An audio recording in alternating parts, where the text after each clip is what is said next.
Hello and welcome to Candidate Forum 2025.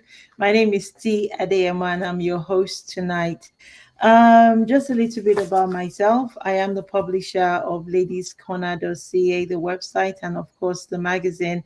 We've done this since 2019. This content will be streamed live on YouTube. We ask that you like, and we also ask if you kindly subscribe. That's the support that T needs tonight. I've been asked this question, T, why are you doing this candidate forum? What is the need for you? Answer, there's nothing in it for me other than I enjoy talking about politics. And I also want to give people the opportunity to meet all our candidates. I think everyone on this panel tonight is very qualified, and I want them to bring their platforms live to you. So that's what I'm getting from it. So without much ado, it's 2 minutes per question. It's 2 minutes for the introduction, and then 1 minute when we start taking questions.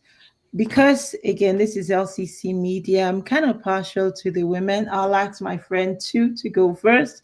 We'll do Giselle next, and then the boys can come on along later. But boys, don't be angry. It is what it is. We will get to all of you.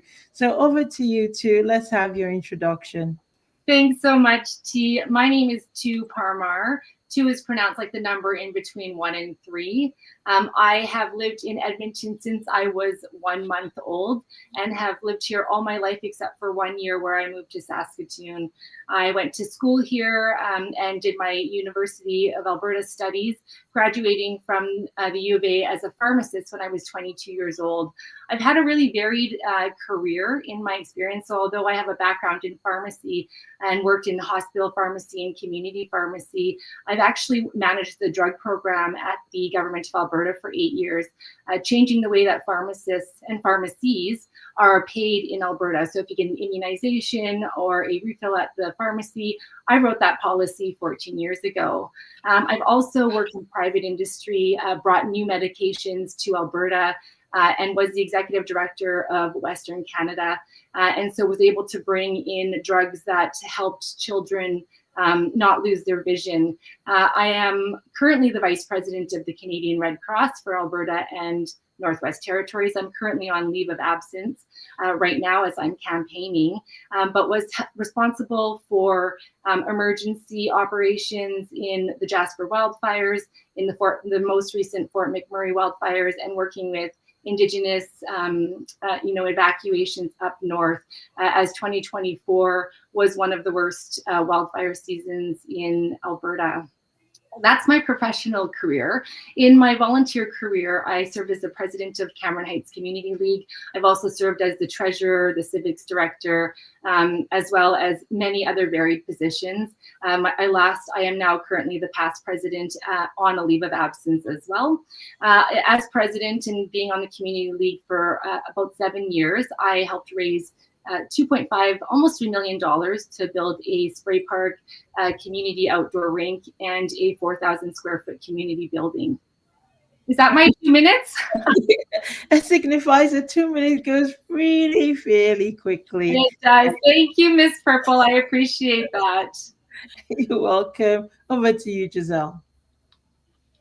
Good evening, everyone. My name is Giselle General, and for those who follow politics, I'm probably not a new face because I'm running for a second time for this ward in Sipiwiniwak. I immigrated to Canada as a teenager. I'm a proud Filipino Canadian, and Edmonton has really shaped my experience because I moved to the Hamptons when it was just being developed. I had to take transit to get around and navigate the city during summer and winter. I finished my business degree at the University of Alberta and worked in a legal nonprofit helping people in poverty. I currently work in communications in public service with the provincial government, and I have a wide range of volunteer experience with multicultural media, mainstream media. I mentioned I'm working on a documentary and a book, and my volunteer tenure involves community leagues, Rio Terrace Community League in West Meadowlark. I have been in front of City Council because of my involvement with the Transit Service Advisory Board for 6 years, providing perspectives from everyday people. And Basically, the motivation for me to run in 2021 is the same as now. I want a city that is amazing and the program services at the municipal level works for all Edmontonians. Thank you. That was right on time. So we're going to ask Sirag to go next. You are Bassam Faraz's campaign manager. Whenever you're ready. Thank you, T. Good evening, everyone. My name is Siraj. I'm the campaign manager for Bassam. As T mentioned, unfortunately, Bassam did have a really sudden family emergency come up right before this forum was scheduled to happen, so he wasn't able to make it. So I am attending on his behalf today to answer questions, to introduce him, and to engage with the community. Bassam has lived in West Edmonton for 25 years. He's been a resident in the beautiful community of Wedgwood Heights during that time. He is really a pioneer in the West End, and he's established many youth organizations and many community organizations.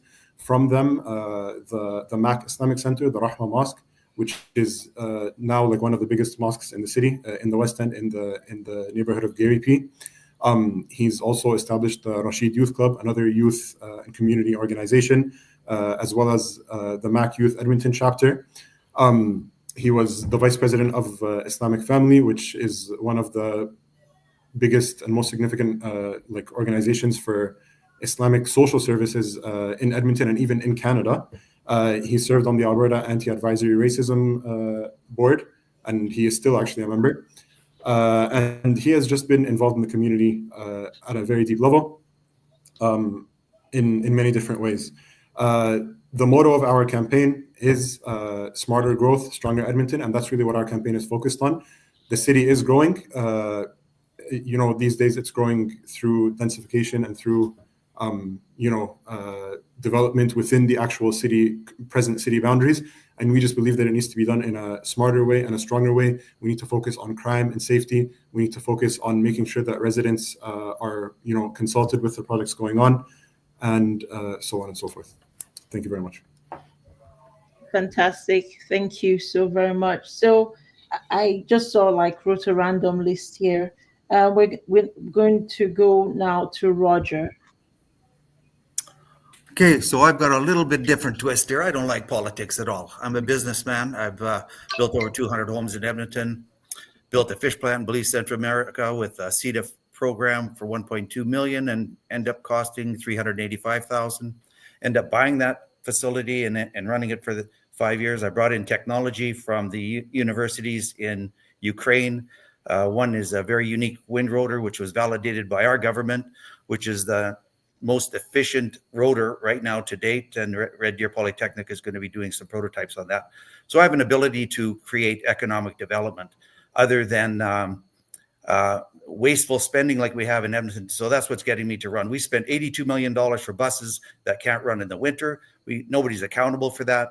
We're spending upwards when the smoke clears of $200 million on bike lanes, which less than 2% of the population use bike lanes. And now you're asking all the citizens to keep on paying taxes, and this has to stop. So I'm going to be very forefront on what I'm going to be bringing to the table. It's going to be heavy on economic development, heavy on spending cuts. There's going to be a lot of spending cuts if I have my way. There's going to be accountability that doesn't seem to be in this city council at all. As a matter of fact, in the last 8 years, there's been no accountability. Our taxes have gone crazy. I've got seniors that are being out of their homes. I've got an economic plan, which quite frankly, I don't think anybody will understand, but we're going to put that through, hopefully. And that's going to create jobs. We've got the second highest unemployment rate in Canada. Now, there's an accolade. I've lived here all my life. We've never had that. This is just getting to be so ridiculous that people that want to run for this particular job, that all they want to do is sit on their ass and wait for the administration to tell them what to do. And this has to stop. And so that's where I'm coming from. To be honest, I cannot wait, Roger, to hear more. You're very frank, Roger. And I love when you say you do not like politics. You're a businessman. Okay, we'll hear more tonight. Over to you, Daryl. Great. Thanks for having us. Quick, brief intro. I was born and raised on a farm in Swan River, Manitoba. So a mixed farm, and that's where I spent the first 17 years of my life. had the opportunity to go to Vancouver and go to school in Vancouver, which was fantastic. From Vancouver, ended up moving up to Edmonton in 1991 on a sales and packaging job. From there, founded Jet Label in 1998. And the company definitely had some ups and downs along the way and grew. In fact, I sold the company and left in January. Had a few manufacturing plants Patricia, hold her across back. Canada, which was fantastic. Probably what I'm most proud of is I have two wonderful daughters. So they're 21, and my daughter Hope, she's going into her fourth year of business at the University of Alberta. And my youngest, Sadie, she's 18 years old, and she'll be going into her first year of business at the U of A. My wife, Ginger, we live in Westridge, and we love the city. I always remember back to Bill Smith. He would say, we live in the greatest city, in the greatest province, in the greatest country in the world. Sometimes I think we have to be reminded of that. So thank you. Thank you very much, Daryl. I agree with you. Thank you. Danny, over to you. Let's get your introduction. Thank you very much, T. Hello, everyone. My name is Danny Heikkinen, independent candidate for Ward 7 Sipiwiniwak. This isn't my first attempt. I ran back in 2021, and I'm a longtime resident of Edmonton, born and raised, grew up in Lymburn, moved to Wolf Willow while attending university, where I graduated with a Bachelor's of Science in Psychology, and then moved with my partner many years later to Garapi, where we proudly call Lessard home. I'm a small business owner. I've got 3 stores. I employ 13 people, and I serve various areas of the city. And in between the 2021 election and this one, I realized that I needed to serve the community in other ways. So I joined federal boards, provincial boards, but most importantly, not-for-profit boards, where not only was I VP of the Lessard Community League, but I was also VP of the Community Options for Children and Families, a not-for-profit that helps kids with complex learning needs. And I was the 2-term president for the Edmonton Intercultural Center, which is a not-for-profit that incubates and supports multi-ethnic not-for-profits that serve their communities. And last year, or 2 years ago, I was very pleased to fight for a new 5-year lease because we serve over, that organization serves over 200,000 people through its doors, runs a food program as well as an incredible daycare program. And without that lease, those communities would have lost it. The reason I'm running for council is that so many people in February called me and said, would you do it? And I said, absolutely, I've got support this time. My platform is pretty simple. I believe the city needs to respect the taxpayer and justify what we do. More communication and better communication is necessary because we're not feeling heard at the doors, both myself and many of the people out there. We just want to make sure that we're respected for the city that we built, the communities that we live and play in, and we just need to make sure that at the end of the day, we do so with respect and grace. Thank you very much. I think that wraps up our introduction. Now we've met you, I like to start again. So we started with the girls. I'm going to start with Roger, and we're all going to take this question. It's a must. Why do you think you're qualified to do this job? Why do you think your constituents should give you a chance of leading them for the next 4 years? There's 7 people on this panel. Why are you the best person for this job? Now, everybody else is going to answer this question. So this is the one question everybody gets a turn. Roger, when you're ready. Well, I can easily answer that. Nobody on council, and I mean, you could be hard pressed to find anybody who has my experience globally. In North America, I've got experience in economic development. I used to be a stockbroker. I know how to do public companies. Finance is a big area of mine. This is where the city fails. Policing, certain. I've heard from the people in Hamptons, and they need. It's in disarray over there. The police aren't even coming to the neighborhood watch. Well, we're going to straighten that out really fast. There's a lot of things that just such disarray in this city that I know I can fix. I looked at our financials the other day in the city of Edmonton. We're paying $70 million in banking fees and interest fees to the amount that, you know what, I'm going to even introduce that we own our own bank. And I have an idea for that where we can avert going through and getting a charter, and we can actually make money. So my whole area is going to be making money, cutting taxes, stop wasteful spending, and crime. That's going to be paramount. We're going to have to kick our I don't want anybody in within right now to be a police chief that's running right now. I want somebody from outside, somebody who's going to listen to council, because right now they're not accountable.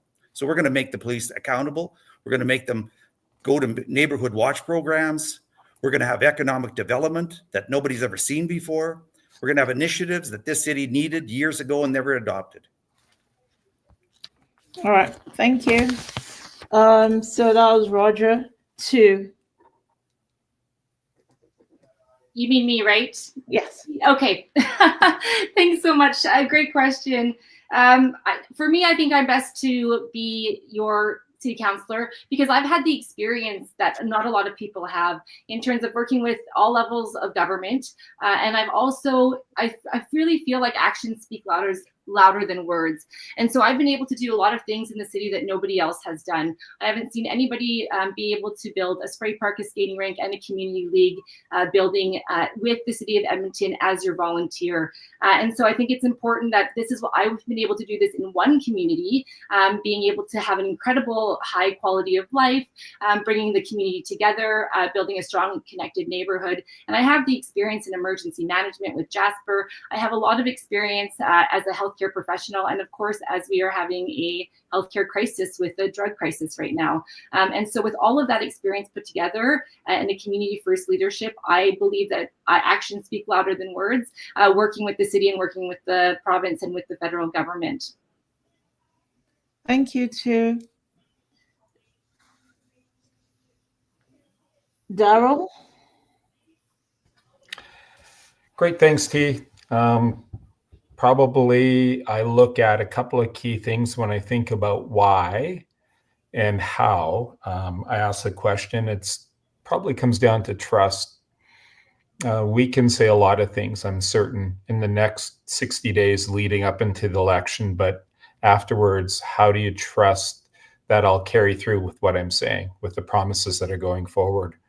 How do I make good decisions going? And it's super tricky, right? And probably looking back on experience, like Tu was saying, I think it's a great example of, hey, who has the experience in the past to be able to make good decisions going forward? I always think back to something I would look at with my employees, and I would ask them 3 things: get it, want it, capacity for it. So do they get what the job entails? Do they want to do the job, and do they have the time? And then do you have the capacity? Like, are all the neurons connecting, and are you able to ask great questions? I really believe that city council is a board of directors, and how they act and how they should act is like a board of directors being able to spend 80% of their time on strategy and 20% of their time on accountability when dealing with the top tier of city administration. Thanks, Steve. Okay, thank you. Giselle, why do you think you're the best candidate for Ward Sipiwiniwak?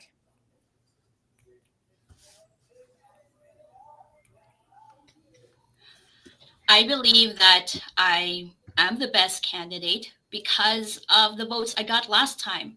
5,180 votes and behind the incumbent is a really clear sign that even then, a lot of Edmontonians feel that I can be an effective representative. On top of that, I live literally the experience of many everyday Edmontonians having to rely on a bus that it might be coming late, or freezing and being uncertain while you're walking down a pathway where the snow is not cleared. I literally go through that. I also understand how governance and how the city works. With my volunteering for 6 years with the Transit Advisory Board and Edmonton Federation of Community Leagues, local community leagues, and not-for-profit organizations, I understand that it takes ideas and enough buy-in, enough votes from your colleagues to push things forward, and a lot of collaboration. I do have the business knowledge because of my business degree and experience running a family business, and communications experience with mainstream and multicultural media. My diverse skill set is a very effective combination for this role as City Council of Edmonton. Thank you. Thank you. Siraj? Thank you, T. Knows Sipiwiniwak like the back of his hand. Like, he knows it very well. He has lived in this ward for 25 years. As I mentioned, he established the Mac Islamic Center in the Lissard Mall, 172nd Street and Collingwood Road. You guys are probably familiar with it, which has now become one of the most vibrant mosques and just community centers in general in the city. And that's not something that someone does a lot, right? Like, to establish a new institution and a new center in the city from scratch, and to build it to the level that it currently is, and to rejuvenate, this community, and to bring in new people to it, and new involvement to it, is not something that happens a lot. It's not something that happens often. Besides that, Bassam has worked with government extensively as well. He's worked with local MPs, local MLAs. He's worked with the city of Edmonton in the past to actually host a homeless shelter in the Rahma Mosque, which, once again, he established and served as the manager for. He is well connected, and he knows, the ward in and out, and he knows what the community needs as a resident of Wedgwood Heights. And he, has managed big organizations. He has had to make these tough decisions that the city often has to make, and he's the right guy for the job. Alrighty, thank you. And finally, Danny, you still there? I'm still here, T. Why would you say you're the best candidate for this job? Well, that's a good question, T. I think the reason why I'm the best candidate for the job is because after my attempt in 2021, I realized the shortcomings in governance knowledge, which I gained by joining several boards. Also, after my run, I was asked for and successfully won the nomination for the United Conservative Party in the Edmonton-Maclean riding. And that allowed me to make connections, deep connections with our provincial government. And the fact that I serve on our federal MPs board has given me connections to the federal government. And I also understand the role of councillor, right? Something that we need to keep in mind with the city and how we govern it. And Daryl mentioned it. We are a board of governors, essentially. We need to be able to stay within our own lane, understand what our priorities are, and make sure that we're fulfilling them. When it comes to those things that are important, such as the healthcare crisis or homelessness, we need to be able to work with other levels of government, put ego aside, regardless of party, and work together equitably. And based off the experience I have at the doors and my own experience with not-for-profits, I've been able to cross those boundaries and work together with these people. Because at the end of the day, parties are relevant. We're all we have. Thank you very much, Danny. And so that marks the end of that question. We're going to start another set of questions, and I'm going to start with two here. When you go door knocking, what are the top 3 priorities you hear from your constituents, and what do you intend to do about it? So we've been to over 26,000 doors in Ward Sipiwiniwak, and so we've heard an incredible amount of feedback. What I would say is the number 1 priority is around fiscal responsibility. We have property taxes that have increased significantly over the last few years. And with that, some seniors are telling me that they actually have to move out of their home because the property taxes are so high.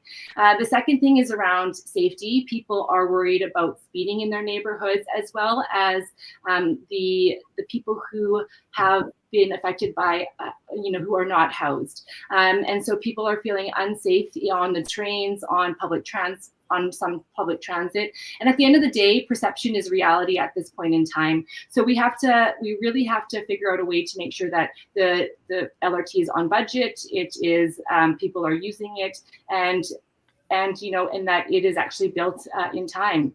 The third, and that's it.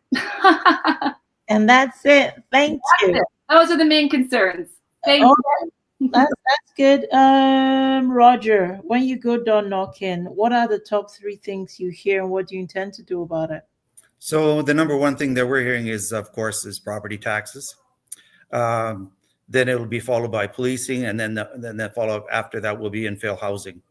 Property taxes, we're going to take care of that by having responsible, accountable spending, which is going to stop those infill housing permits, that's going to be a second thing that we're going to do. As far as policing, we're going to get our police force to be more proactive in the community watch programs.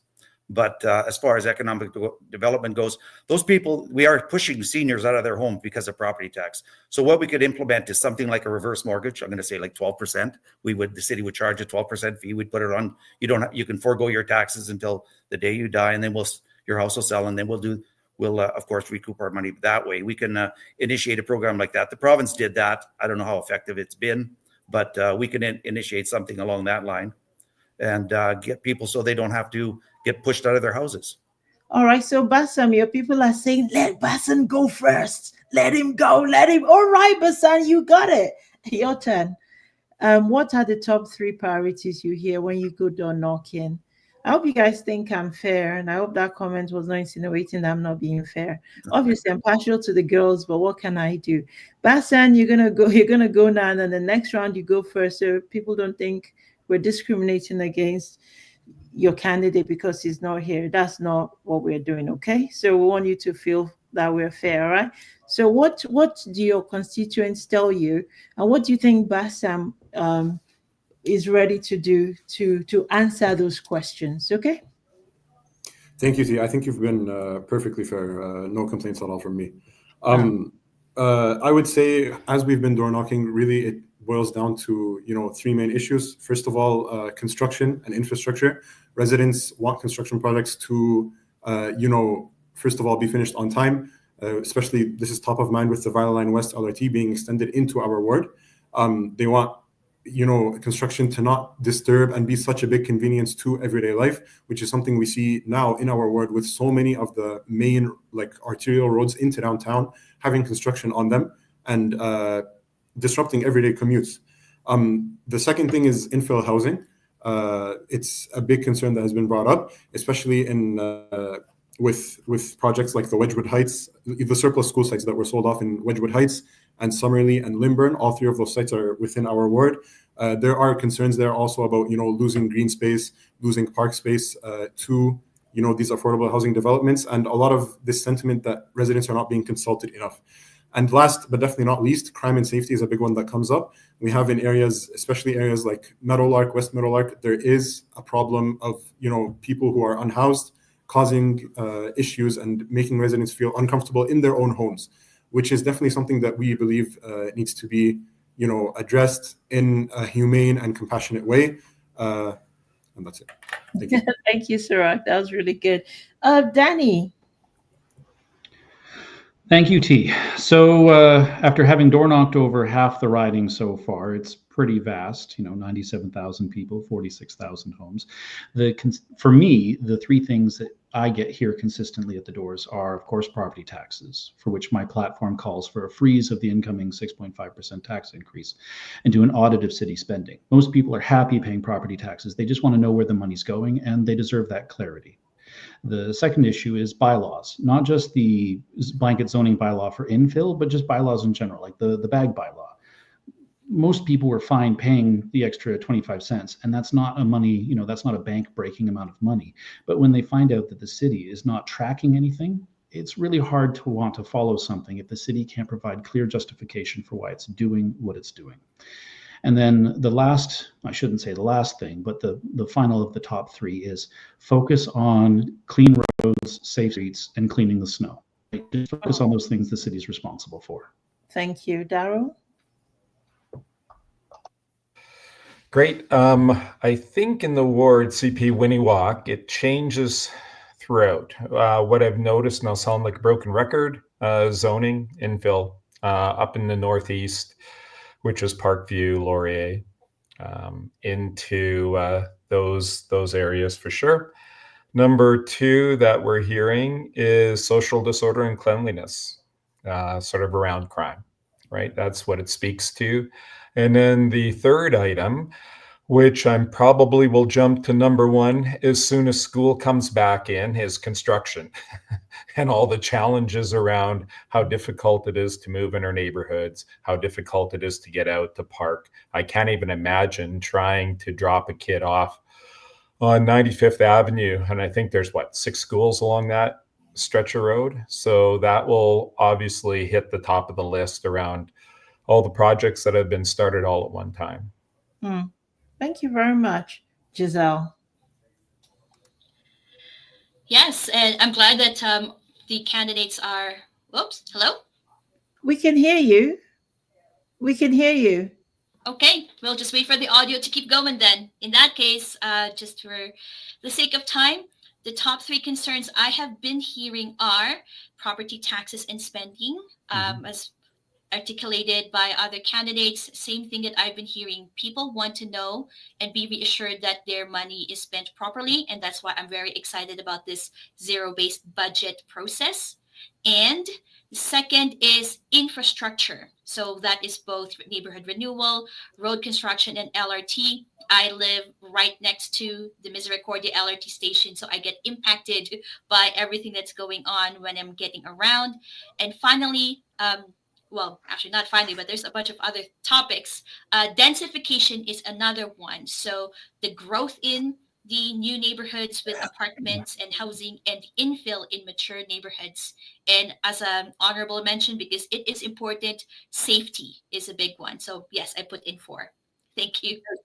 Thank you. Just so you know, Giselle, your screen was frozen. We heard the audio, but your video was frozen. So you may want to maybe log out and log back in. So thank you very much, everybody. That brings us to the very next segment where I ask you specific questions about your platforms. I'm going to start like I promised. Bassam Perez, his campaign manager is Sirag. We've heard this evening about the problem of rising property taxes. Roger went as far as saying he was going to freeze it. What is your take? Do you feel that is a problem? If you feel that it's a big problem, how does your candidate intend to solve and put an end to this problem? I mean, when seniors are leaving their homes because they cannot afford property taxes, the 6.5% increase, what is your candidate thinking about this? Thank you, T. Yes, property taxes is a big issue that we have been hearing, like when we're out in the community, when we're engaging with the community and door knocking. I think when we talk about property taxes, we have to kind of integrate it into a wider discussion about how the city makes its money and how the city spends its money. The city at the moment is running on about a 30% deficit in our capital budget. We're short on money for our capital budget. And on top of that, we're spending property taxes. So really, Bassam's approach to this is that he would, rejig the whole budget, right? And we want to reduce that deficit, and we want to reduce property taxes, and we want to, streamline things, reduce spending for services that are maybe not as crucial or not as critical, or whether that means postponing certain construction projects in the capital budget, or whatever it may be, to save money wherever we can, so that we can reduce property taxes. At the end of the day, the property, looks like that's all. Thank you, Roger. You spoke about unemployment. How bad is unemployment right now in Edmonton, and what do you intend to do to save us all? Someone is saying, Bassam, save us here. Let's use that word. Roger, how can you save Edmonton from unemployment, this crisis that is going to envelop all of us? You're muted. Is muted. Oh, how's it going now? Oh, it's going good. We can hear yeah, you. we got the second highest unemployment in the country, which is appalling, really. I mean, we've got more people coming into Edmonton, and some of them don't even have jobs. I'll just tell you, quite frankly, don't come to Edmonton if you don't have a job. So I don't need more people on our social programs. Our education system, our schools are burgeoned too much. We can't handle it anymore. So how I plan to do that, I plan to use our universities, create economic development through our universities, create a platform where the city gets proprietary rights, because I'm not going to do anything for free, nor should the city. So we're going to capitalize on this, just like Hewlett Packard did 8 years ago when they were investing $30 million a year. We're going to do the same thing. A lot of technical companies come to Alberta, use our universities, take our technology, take it to the States, build on that, and make billions of dollars. We should be starting to do that. And that's an easy way to do that. I brought in a wind rotor from the University of Lviv, which is the #1 wind rotor in North America right now. It's just going to be validated. It was validated by the Alberta government. It's going to be a prototype by Red Deer Polytechnic. And so that's one project we have right there. Another, okay.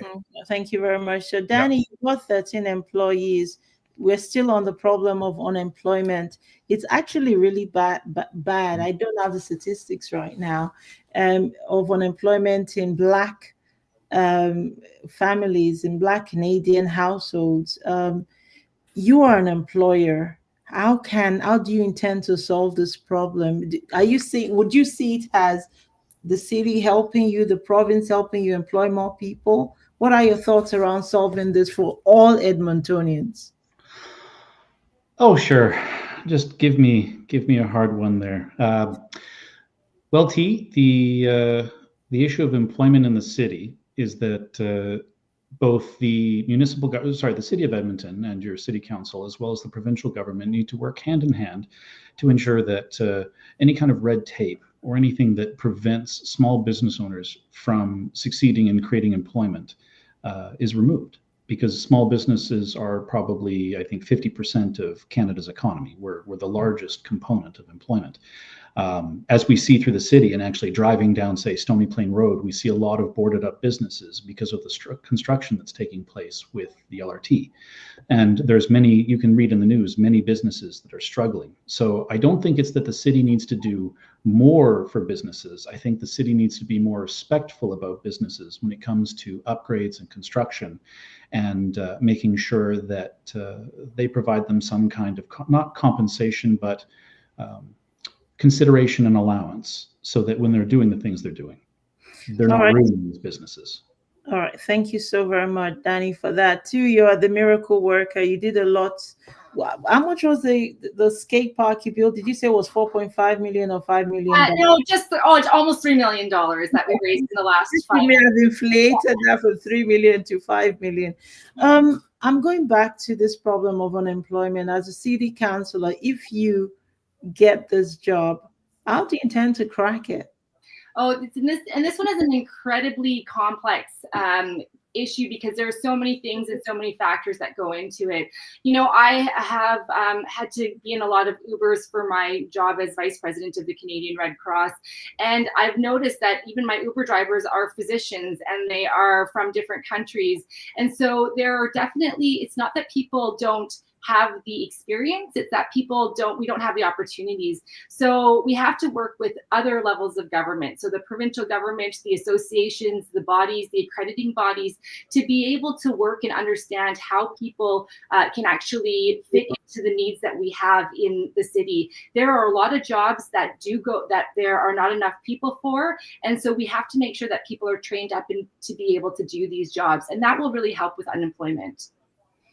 Thank you so very much. Guys, please don't think I'm lenient or soft on Daryl, but this is a question regarding seniors.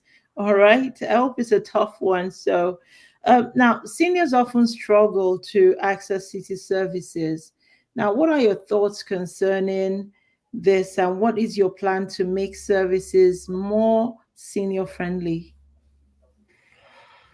Great, thanks, T. Nice softball. Maybe not, but with seniors that I've talked to, one of the challenges is technology. A lot of city services require the use of technology. Good example is being able to park downtown. And I have some aunts and uncles in the city that are very disappointed with how the parking system works. My wife was very disappointed with how the technology is needed to even park, something as simple as that. I think we can get more people back at probably desks. And so seniors have somewhere to go, somebody to see, and someone that they can reach out to directly and talk to. That's how they're used to doing business, right? Sort of face to face. So T, probably that would be a great start along the way, with technology being the tricky or the sore point when it comes to seniors. Thank you. I agree. Those sort of, scan and then pay does my head in, and I'm not a senior yet. So I hear what you're saying there. Giselle, I've got a question for you. On your website, quote, a community leader you already know and trust, running to make Edmonton more affordable, inclusive, and livable for everyone. I kind of agree with that because I kind of feel this city is not really affordable. And you guys have alluded to that tonight. Your question, how do you intend to make, if you get this job, Edmonton more affordable? Let's talk about affordability, Giselle. Your thoughts. There are two angles that the city can do within their level of responsibility.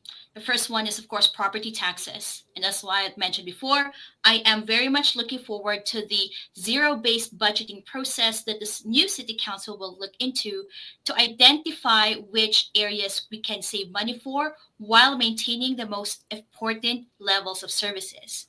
And there are different programs that are at the neighborhood level, if they are maintained or even boosted even further, can help people save money. If people feel comfortable using their local parks, community leagues, rec centers, and libraries instead of spending money to do different activities and recreation stuff, that also can save people money in their day-to-day lives. And also by maintaining our transportation infrastructure. Did I freeze again? I hope you heard all of that. Yes, we got it. Thank you. Roger, thank you so much. You're frozen again. That's yeah. So we're gonna go on to I think for that so questions we're good. So I'm gonna start with Roger. Everybody's concerned about public safety and policing. What will you do to reduce property crime and theft, which are top concerns, really? Yeah, it's a big concern. So what we're going to do is we're going to implement some, like, it would not create anything new, but we had it before, a crime watch neighborhood policy. We're going to have the police directly involved. If we have to, we'll put cameras in. They're really cheap to put in. But more so, we want to identify those people that are committing the crime. We want to use our rights to seize the vehicle, seize whatever they are, make it extremely hard. I even said to the cop the other day, because I know quite a few of them, I said to him, you know, what are you going to do with your old police cars? I said, you know what, don't strip it. I'm going to find out who's committing crime. Where does he live? I'm going to park that car right in front of his house and just leave it there for a month or two. And we're going to make it so hard for people to commit a crime in our particular area and the rest of Edmonton. We're going to drive them out, but it has to take, the police have to get a direct involvement in that. They have to work with the community. We're going to do that. They're not doing that right now in the Hamptons, but we're going to get them to do that. All right, beautiful. Thank you, Roger. Sirag, I've got one here for you. We've mentioned tonight that speeding is a problem. How will your candidates address concerns about speeding in residential neighborhoods? We've seen an approach by the city where just recently they have either eliminated or reduced completely like speed enforcement in school zones because of the fact that it's not profitable, which raises a very serious question. Are we enforcing speed laws because it's profitable, or are we enforcing speed laws for public safety? So really, like with Bassam's, if Bassam were to be elected, his position would be that, we gotta tackle safety at the community level, and we gotta, take the actions that actually make our community safe. So with something like, speeding concerns, right? Even if it means that, we got to spend money on it and maybe we're not going to recoup those same profits, we can make those profits from elsewhere, right? We can make that money from elsewhere, not from property taxes, but from elsewhere. And we gotta pursue the public safety and the public well-being above all else. Thank you very much. Giselle, I saw you. Your camera is lopsided, but that works for us too. So you got this next question. Many residents in mature areas of Sipiwiniwak point to one sidewalks, dated parks, and aging infrastructure. How would you make sure these neighborhoods get attention before funds are spent on expansion? I just want to check one more time. Everything's going well? We can see you now. Excellent. My goodness. It all comes down to proactive planning. And I think that's why the neighborhood renewal program already exists. as a way to look into current existing infrastructure and anticipate how much funding is needed for maintenance in the long run. We just need to, of course, as we have heard, make sure that it doesn't overlap too much with other existing construction projects. We have a really robust planning and open data already available. So we just need to use those tools so that everyday residents and also city planners can anticipate ahead of time when certain infrastructure needs to be repaired so it can be planned accordingly. Thank you. Thank you. Danny, I was just wondering, how would you work with the EPS to improve visibility and reduce crime rates in Sipiwiniwak? Well, in our community of Garapi, we have a number of, at every board meeting, there was always some kind of report about breaking and entering, online scams, etc.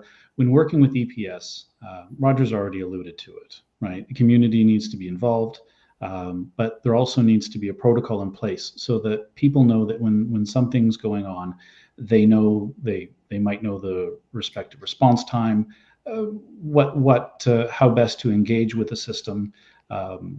We've talked about speeding too, whether that just means if we're going to include all violations as criminality. We need to make sure that there's a visible presence on the streets. So whether that means more funding or changing or setting policy to help guide them so that they're more visible on the streets. I've seen a number of beat cops downtown, which has actually helped improve safety. But then in other areas throughout Garapi and I'm sure throughout Ward Sipiwiniwak, better lighting, because it's difficult to commit a crime when all eyes can see you. Thank you so much. Too, I got a question here for you. Snow clearing, waste collection, and 311 response time are still frequent complaints. With property taxes going up, how will you ensure residents actually see improvements? How will you keep people informed about the progress that you're making? When I started to run for city council, I actually did all the data. So we pulled all the data from 311 to take a look at which residents or which communities had high, what was their main concerns. And snow removal has actually decreased over the past 2 years. And it's hard to say whether or not that's because we've had less snow or that's because the city has done a good job of investing in it. I believe that we need to use our data better. I believe we are a winter city. And so we should be the best at snow clearing. We should be the best at that. We should look at other cities to see what are the other options in how to remove snow. But at the end of the day, we need to really direct our finances to what communities want and need most. And so the basic core city services is what I'm hearing at the doors of what people want the most. And that means that we're going to have to say no to some other things or not yet. Beautiful. No, not yet. It's time for Daryl as a yes. Daryl, you're tough on taxes. What are practical steps to deliver value for Edmonton? Great. Thanks, T. You know what? I probably have more questions and answers around the exact area to focus on, but I'll give you a few examples here. So the first is tough on taxes. Our biggest spend is on labor. And we have more city employees per capita than Calgary does. I'd be just curious why. Probably what it looks like is we have to look at, do we need to put a pause on hiring? Do we need to not replace people that are retiring coming in? So I think that's key. Other things to look at, how can AI help us? How can technology help us to make us more efficient? And how that can help us do our job. So I think that would be sort of the first thing along the way. The second part of it is revenue. So if we can increase our revenue, that will also offset our tax burden. Downtown is a big revenue source, and I'll stop there. Thank you. Thank you very much. So that marks the end of that segment. We're coming into a segment in next 10 minutes where we'll be feeding questions from members of the public. So if you're watching, please begin to send your questions to us. Well, before that, we're going to do a quick, you guys are doing well, by the way. It's a big panel. We're going to just run through some questions around infrastructure and climate change. And I'm going to start with, if I go by the comments, Bassam has very devoted, is he's hijacked the comments, and that's fantastic. The engagement is unreal. So let's just start with Bassam. That's Siraj, the campaign manager. What is your plan to improve traffic flow along major routes like Anthony Ende and 100, is it 95th Street or 178th Street? I think the general question here is, what is your plan to improve traffic flow in Sipiwiniwak? That's a great question. And I think some of the traffic woes that we see right now are because of the construction happening. So I think this question is related to construction. We're in a situation now where, you have three major roadways. 107th Avenue recently started being under construction, 87th Avenue, 95th Avenue actually as well, and Stony Plain Road are all under construction. And these are all, major routes that people of the West End use to get to the core of the city. So we really need to look at staggering construction projects, making sure that no neighborhoods are disproportionately affected. You have a neighborhood like, Meadowlark, West Meadowlark, where north of it, 95th Avenue, you have construction. South of it, 87th Avenue, you have construction. They have no way to get out of their neighborhood without going through construction. Aside from that, I think,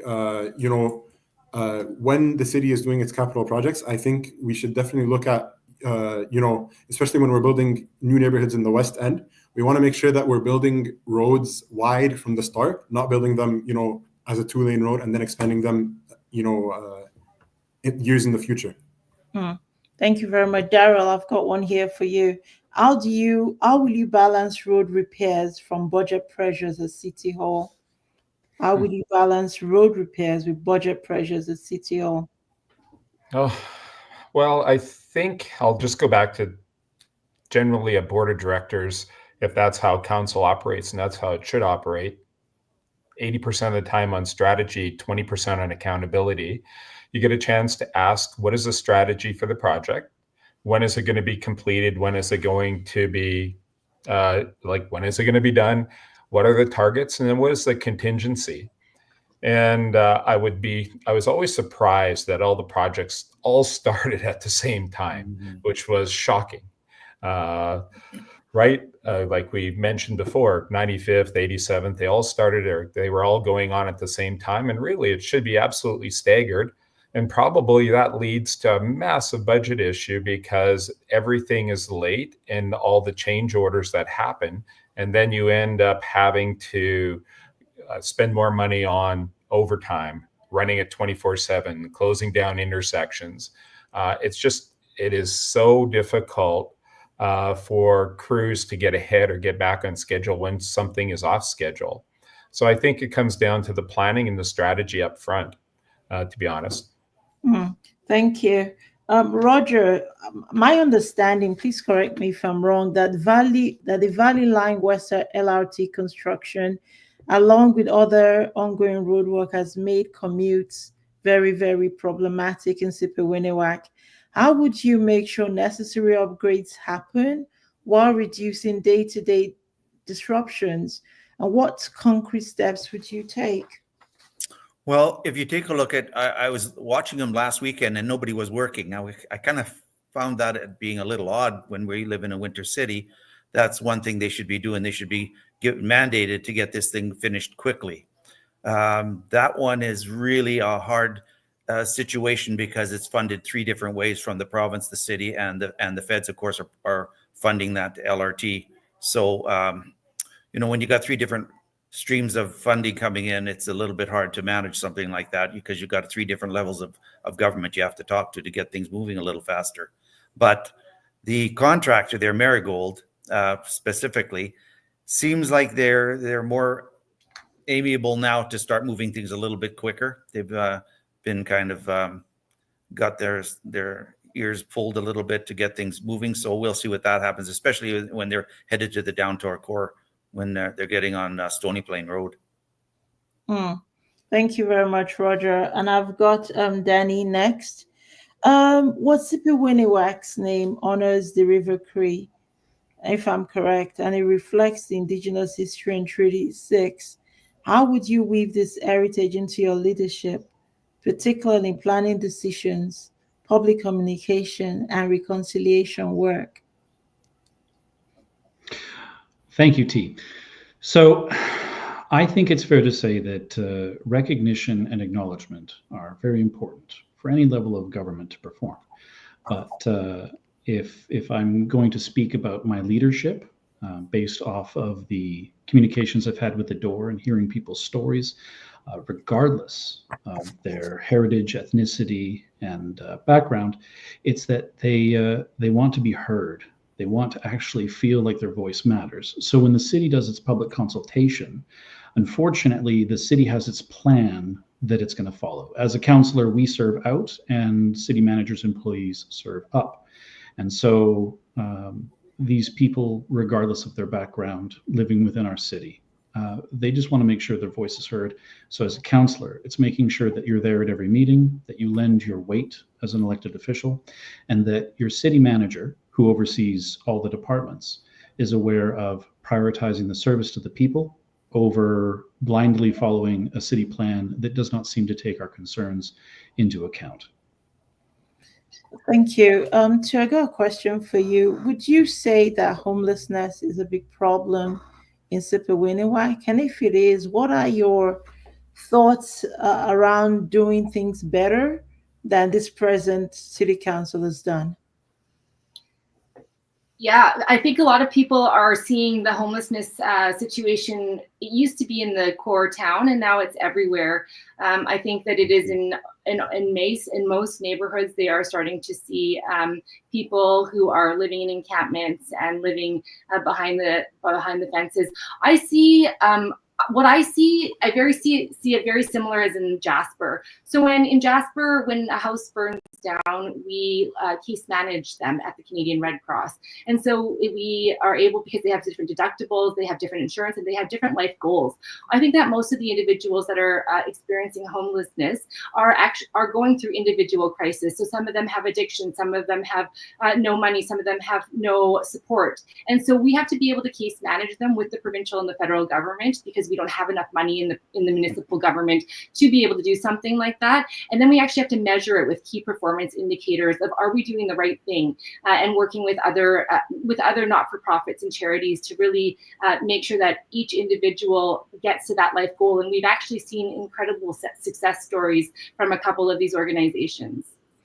Thank you very much too. Giselle, I'd like you to weigh in also into this problem of homelessness, and whichever way we run it, this city cannot hide from the scourge of homelessness. How do you intend to tackle this practically if you get the job as city councillor? I agree. This is definitely something has been happening more often, literally here also in my literal backyard, and it's a common issue here with my neighbors.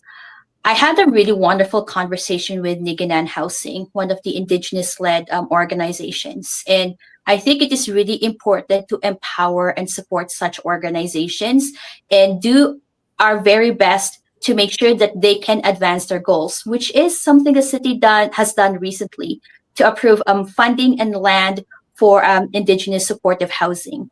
I think focusing on infrastructure and amenities for those who are considered as harder to house will alleviate, not a complete solution, but I think it will lead into a very good start in addressing these and partnering with other organizations so that those who are in need are treated with dignity while getting the housing they need. Thank you. Treating people with dignity resonates with me. Thank you, Giselle, for that thoughtful answer. That's the end of that segment. We start a new segment now. This is where we take questions from the comments from members of the public. And I'm just going to scroll on up to see. I know Bassam's people have been spamming us, King Bassam. Oh my God. They love you. They love you. That's beautiful to see. Okay, so the very first question here is, Okay, but this is for good. This is for Sarag. What actions will you do to optimize the city budget? What action would you do to optimize city budget? When you're ready.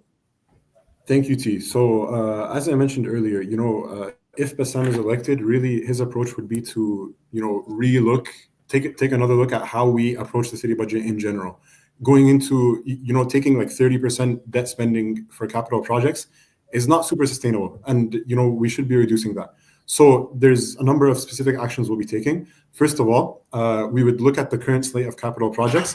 If there's any that are, less urgent or not super important, we would, just put them aside, postpone them until later if they're not very critical. The other thing is, the city has the pay-as-you-go rate, which is they take a certain percentage of the operating budget and they devote it to capital projects. We would increase that year over year, and we would look at increasing it, at least 0.5% within the first 2 years. That way, we can reduce debt spending in the capital budget. The other thing is when developers are,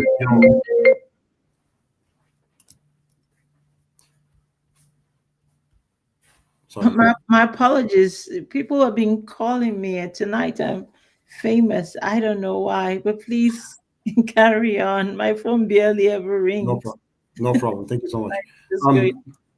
So the other thing is when developers are, building new neighborhoods, and this is something that affects us, in Ward Sipiwiniwak, with, the areas past the Hende where there is active development still happening, developers have to pay off-site levies, which is, basically money that they pay to the city for every lot that they develop. We would increase those off-site levies so that the city keeps more money, and we have to have growth paying for growth. It shouldn't be that the whole city absorbs, the costs of these developments through increased property taxes and increased costs and whatnot. And we would also establish a dedicated oversight group for capital projects, such as, for example, the Valley Line West LRT, to oversee the contractors, oversee the private companies that are taking on these projects, make sure that they're doing things on time, that the quality of their work is good, that their performance is good, and we can give them penalties. I know that there already are penalties, but harsher penalties if their work is delayed or late or below the standards required. And we can even do incentives if they're able to finish their work early while still maintaining good quality. All right. Thank you very much, Sarag. Darryl, you're up next. You got the question there. What will you do about... actually, what I wanted, moderator, was for him to have a go at the city budget question. What actions would Darryl take to optimize the city's budget? Great. Thanks for that. We'll... 2 minutes. I think that was the time allowed for Sarah. So you got 2 minutes. So let's hear it. Yeah. Okay. We'll go from a top down. So I think what we have to look at, what are we spending money on as a city? What are the biggest expenses, with the biggest expense being the labor, cost of labor, right? So the amount of employees, I think I mentioned this before, around looking at a hiring freeze, looking at potentially not replacing jobs of people that are retiring, looking at AI, looking at technology to help with the city and how we forecast and how we grow. Probably the other thing is increasing the tax base from a revenue standpoint and getting the city out of development. We have Blatchford Field that was a total failure where we spent a ton of money and we haven't really produced any results or any tax paying results. So probably changing the legislation around Blatchford Field around net zero, looking at the old racetrack site, right? The old Rexall sort of Northland site and letting and selling that to developers, I think would create a nice little win, not only in cash, but also in tax base. Improving also the tax base downtown, getting people back to work downtown and making sure that the businesses there are thriving and not only just surviving. So that's probably a good start. Okay, thank you very much. Someone has just directed me to Jace's question. And Danny, sorry, I'm asking you to answer this question. I meant to ask you to choose, but you can see we're running out of time. And there's still 2 more segments I'd like to get through. I can't find the questions, so many comments here. I'm just going to give this to Danny. Will the candidate support an independent third-party audit of ETS and EPS? No, absolutely.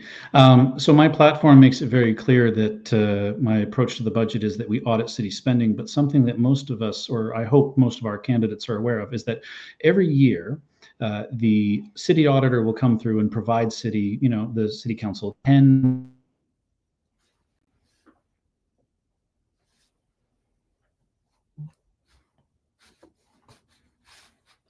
Okay. You froze out there, Danny. Oh, no. Okay, good. Okay. Sorry. It looked like everyone was gone. So yes, we need to do an audit not only of city spending in order to justify our our current property taxes and give people a voice and let them know if we're actually funding their priorities, but also by auditing the different city departments to ensure that if there's issues with policies, protocols, etc., that we can account for them and resolve them right then and there to make for a leaner, more efficient city, and also a more, I guess, a better outcome for people expecting service from this city. So yeah, third-party audit, absolutely. People need to have confidence in their city. Very good. Thank you so much. Two, I got Jason Watson's question for you. What is the first thing? Okay, what is the first thing the new council must unite on to achieve real change? For two. You know what? The entire world is built on relationships, and so the first thing that, as your city councillor, is that you have to start to build the relationships quite early, and that's within council, that's within administration, that's within other levels of government. And because I've worked in the government for the last 21 years, worked in the government and alongside the government, I have built those relationships and understanding truly what the needs are of each level of government. And that's the best way to be able to bring people together. Very quickly after, what I would do is to really dive into the budget. Property taxes is one of the number one things that we are hearing at the doors, and we have to be able to do things differently. Because if we keep on doing the same thing over and over again, expecting a different result, that is not exactly what we want to be doing. And so I've had the luxury of working with a lot of different municipalities, managing or vice president of the Canadian Red Cross. And what we've seen is that different municipalities actually have different models. And so we've looked I've talked to Calgary, Cochrane, Grand Prairie, a lot of different municipalities do things differently. And I think the city doesn't actually need to be in the business of doing a lot of things. We can actually have city services at levels that are current and above if we work with collaborative partners. So I'll give you an example. In Calgary, the YMCA actually builds and runs the recreation centers. And so we think about the options of what other organizations could do with their when they're able to give tax receipts and other things. And so we have to look at what is the responsibility of the municipal government, what are we using our money for, and what could we maybe get out of and have other people who can do it better than the city of Edmonton with the same service. That was beautifully said. Thank you. I wanted Giselle to have a go at this really first question. Would the candidates support abolishing the anti-business bag tax? You know of this? Yes, that's about the single-use plastic bags and whatnot. I would say yes, but. So I think the concern that I've actually heard from people is not even the cost itself, is that it is not directly related to environmental initiatives that actually help mitigate waste. So if the fee can actually be directly applied towards, green initiatives with the city, waste management, waste reduction, perhaps the money could be justified or maybe slightly lower. So that's my take on it. And I'm not really fully supportive of eliminating it altogether because it is really interesting how this has actually impacted people's behavior when it comes to single-use items. So fee for a purpose is my take. Thank you. Okay. All right, fee for a purpose. So we have a final question, and I'm going to have to give it to Team Bassam because they're asking that you take this question. The question was just there.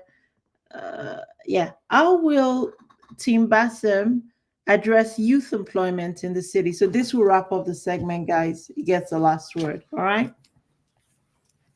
Thank you, T. Throughout Bassam's, work with the community and with the different organizations that he's worked with, a lot of these organizations are built by the youth for the youth, right? These are organizations where youth are the ones running the events.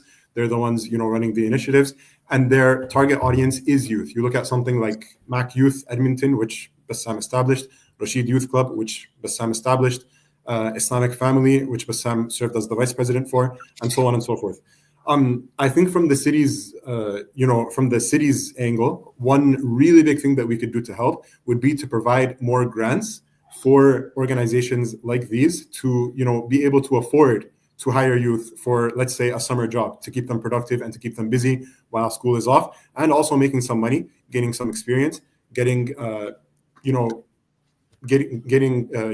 networking skills and gaining contacts within the community. So that would really be the main thing we would look at, increasing grants for organizations to hire youth.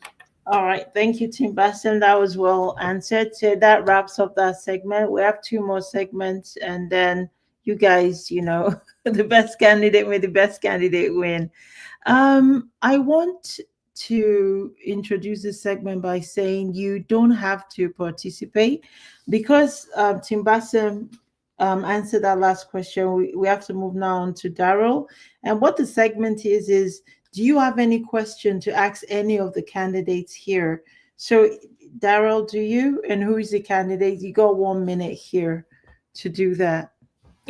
You know what, T, I don't have any prepared questions for the candidate. I think that I would like to say congratulations to all of them for running. I think it's important that we are running and that we want to make sure that we build the city and continue to provide choice. And we are all doing it for the same purpose. We care about the city. We want to make it better. Thank you, Roger. Sorry. I'll leave it at that, T. All right, cool. Roger, again, you do not have to participate, but did you have any question for Tim Bassam or Tu or Giselle or Danny? You're muted, sir. Oh, there, you got me now. Yeah. The only thing I can add is if you do this job right, it should be the worst job you've ever had. Touche. Danny. There we go. You know what? If this was structured as a candidate debate, and we were all getting the same questions, then I think it would be fair to ask clarifying questions of each other. But really, we're not here to tear each other down. I think people can go online, they can see our platforms, they can see what we're about. They're answering us at the doors. I'm just really grateful that regardless of who's going to get elected, I think there's a lot of strong candidates in this riding, and that fundamentally, I hope across the city that good people get elected so that we can correct the last 4 to 8 years of direction that the city's been taking. Can I just ask everybody to mute? There's some annoying noise. You're right. Well, T, that's not fair to say. I was just speaking to call it annoying noise. No. I can hear I'm just... it's doing my head in. I don't know. And then it stopped. There's a ticking, Danny, when you unmute. So you might want to. Is it from me? No. I don't know where the ticking comes from because it's very quiet here. Okay, I beg your pardon, Danny. Okay, so now the ticking has stopped. Thank you. You're right. This is like a feel-good campaign forum, candidate forum. We're not here to pull anybody down. We just wanted to get to know you. Now I know a bit more about Giselle. I know about Tu. I know Tim Bassam. I know he has really energetic supporters, that's for sure. I know Daryl. Nice to meet you, Danny and Roger. And I'm grateful that your constituents will go on your website to learn more. So let's just start wrapping up. We'll give you 2 minutes to have your closing argument. You will be the only one on the screen, and at the end of your 2 minutes, you'll come back into the panel like right now. And to get us started, should we start with the girls? Giselle, would you like to go first? Your closing statement, not even an argument. What do you want to leave us with? Absolutely. If there's one thing I would like Edmontonians and residents of Ward Sipiwiniwak to remember, is that I already am someone who is accountable, accessible, and will always be there for you. I already do that in my current career and community service endeavors, and I will do the same when elected at City Council. I am someone who lives the experience of everyday Edmontonians experiencing the programs and services that the city offers. And I know city governance and all the different experiences I bring to the table. And I will make sure that you are heard, you are understood, and the city's future is considered short-term and long-term in the decisions I will help to make. Thank you. A fantastic, Giselle. Thank you. Too. What are your closing remarks? Well, thank you very much, T. I am so excited to be able to put my name into the hat to run as your next city councilor for Ward Sipiwiniwak. I bring to the table a wealth of experience of 21 years, and I truly believe that having the government experience in government and working alongside government is really what's going to help me hit the ground running. I've been able to prove through action that I've been able to take bank accounts from $30,000 at not-for-profits to over $1 million in short periods of time. I've been able to build infrastructure, and I've been able to do things that nobody else has been able to do, just because these are things that have not been done before, such as build infrastructure projects at the rate that we were doing it. I love Edmonton, and I want to make sure that Edmonton continues to be a very vibrant city. With that, we need an incredible ambassador for our ward and for our city. And I believe that I am the person to be able to speak about our city positively in a way that brings in investments and is able to build relationships. And I thank you very much for taking the time to listen today. To Parmar, Ward Sipiwiniwak. Lovely. Thank you, too. That was well said. Danny, the ticking came from you. Yes, I know. The ticking might have come from me. Hello, everyone. I hope that tonight you heard some messages that will resonate with you. And I'm glad that you shared this time with us. The reason why I think I'm the best situated candidate to represent Ward Sipiwiniwak on council is not only because of my past experience with government as well, but also having experience with direct experience with provincial and federal government. My practical experience of being an employer living in this city and feeling firsthand what small business is actually going through and what we need to survive. And finally, making sure and understanding that fundamentally it comes down to policies, bylaws, and accountability.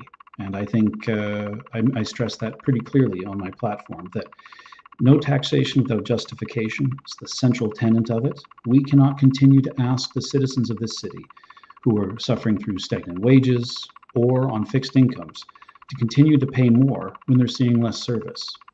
We need to be responsible to you, and I think it's not a shortcoming to say that this council, whoever it forms or whoever forms it, needs to be prepared to make some tough decisions. And I've already made those in my life and in my business. I think I'm prepared to make them for the city. Danny Heikkinen for Ward 7, Sipiwiniwak. Thank you very much, Danny. Roger, your closing remarks, please. But don't look at me because I didn't bankrupt it. But we're going to change this. Nobody has the kind of experience that I have that can bring everybody together to turn that around. When you talk about homelessness, Jason Nixon last year gave us homes to put people in, or facilities to put people in, and a lot of people didn't want to go because they couldn't take their drugs. So there's another problem. We got drug problem in Edmonton. When you talk about economic development, I started a biotech company. We have the only monoclonal antibody for Alzheimer's in the world that doesn't have any brain edema. And next year, it's going to be the only monoclonal antibody that actually cures Alzheimer's. That's Promise Neurosciences with the famous Dr. Neil Cashman. So when you talk about experience, I don't think anybody can match my experience in what I've done in my lifetime. So I'm going to bring a wealth of experience. And more than that, we're going to bring people to the table to create economic development. One thing that we're going to go to, and we haven't even talked about this yet, is we're going to go to India and we're going to see if we can get a meeting with Modi. If not, we're going to go and meet with the prime ministers or the premiers of different provinces. We're going to bring economic development to Edmonton, manufacturing. We're going to bring pharmaceuticals to Edmonton. We're going to get Edmonton to take a proprietary interest in everything we do, so the city makes money so we can offset taxes. So it's just not gouging the people. We're going to stop the craziness that's spending right now in these crazy bike lanes that we've got all over the place that people are complaining that's hindering the cars from moving all over the place. Downtown Edmonton, I mean, City Center Mall just declared bankruptcy here about 2 weeks ago. You've got some problems there. Nobody's going downtown. Look at me. I don't go downtown at all. Why would I go downtown? I'm going to pay for parking to go shopping? Absolutely not. So you got to see, if you're going to do something, you want to have economic development downtown. We're talking about giving levies to the Cates Group when they give us a $35 million debacle with the Coliseum. I can't use the Coliseum for everything. I got to knock it down. It's a pile of concrete. So I can't use that. So I'm going to have to address that, somehow turn that around so we don't have to spend $35 million in knocking that thing down, use it for some other facility. So mine's going to be getting everybody back to work. Because when you get everybody back to work, there's a correlation between people working and crime. When people are working, crime goes down. And that's the proven fact. So we got to get people back working. Thank you very much, Roger, for that. Very passionate. Daryl? Great. Thanks, T, for hosting. I always think of Edmonton as the greatest city and the greatest province and the greatest country in the world. I think sometimes we have to remind ourselves of that fact. And if you work it backwards, you think that Canada, obviously the greatest country in the world. Alberta, without a doubt, is the greatest province. And without a doubt, Edmonton is the greatest city inside that province.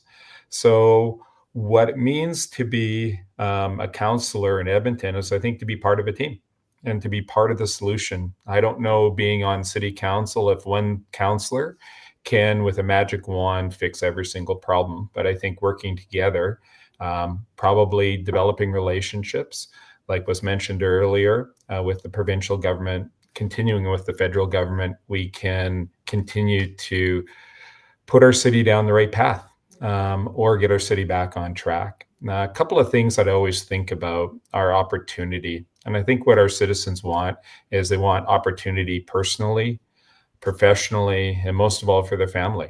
I look at myself, the city has given me so much professionally, with being able to have businesses here, grow them, personally, having some of the satisfaction of watching employees do well, and most importantly, family, watching them grow up here, watching them stay here, watching them enjoy the city, and hopefully continue to build it well after I'm gone. So thank you, T. Thank you very much, Daryl.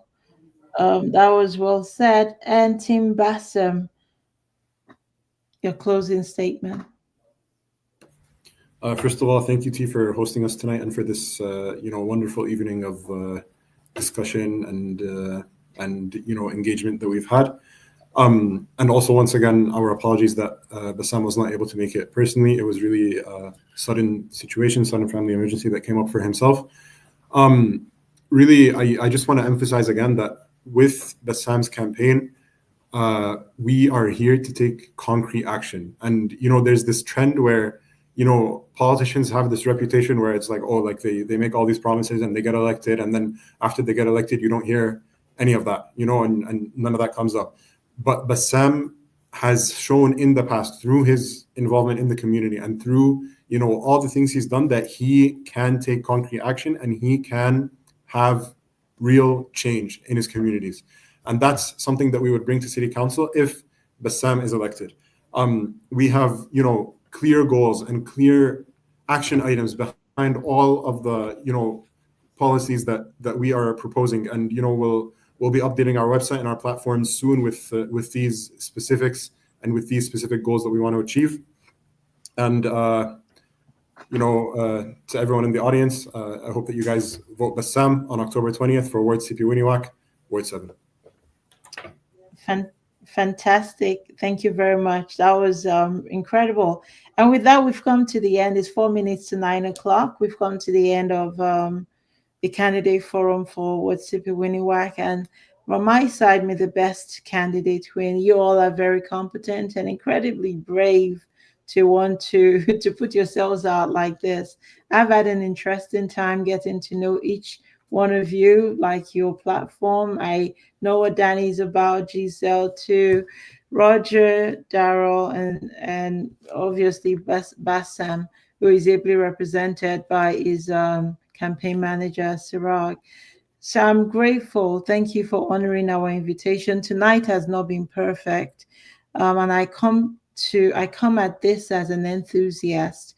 I'm just hoping that you will share the content and let your supporters hear and learn more about you. The candidate forums carry on tomorrow at 10 a.m. with what Spo Mitapi at 10 and Tasta Winiwak at 12. I want to say thank you again for watching, and I'll see you next time. Thank you. Good night, everyone. Thank you very much. Thank you. Thank you. Have a great night.